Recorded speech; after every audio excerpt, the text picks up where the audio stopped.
আজকে আমি আমার বাবুর ডেইলি রুটিনটা তোমাদের সঙ্গে শেয়ার করছি। আর ওকে রাখার ফাঁকে ফাঁকে আমি ঘরের সম্পূর্ণ কাজ কিভাবে করি তাও তোমাদেরকে আজকে আমি বলবো।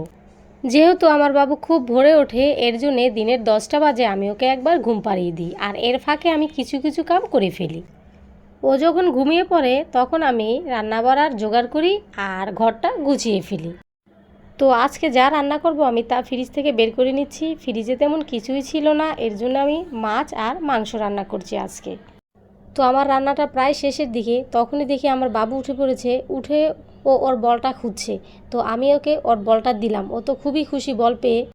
বল নিয়ে কিছুক্ষণ খেলার পর আমি ওকে গোসল করিয়ে দিচ্ছি।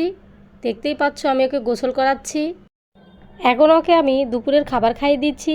দুপুরের খাবার খাইয়ে দেওয়ার পর ও আরেকটু খেলার পর আমি ওকে ঘুম পাড়িয়ে দিয়েছি।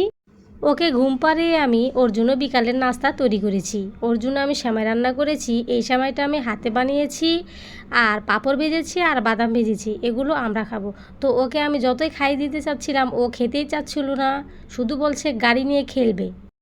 তো আমার বাবু এখন গাড়ি নিয়ে না খেলে বাদামের খোসাগুলো নিয়ে খেলছে। তো তোমরা তো দেখতেই পাচ্ছ আমার ঘরের অবস্থা প্রায় 12টা। এগুলো পরিষ্কার করতে করতে আমার রাত হয়ে গিয়েছে। তো ওকে আমি রাতের খাবারটা খাইয়ে এখন ঘুম পাড়িয়ে দিচ্ছি।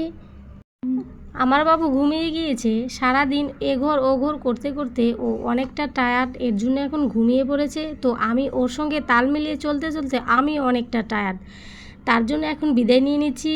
আরেকবার বলছি শুভরাত্রি, সবাই ভালো থেকো, টাটা।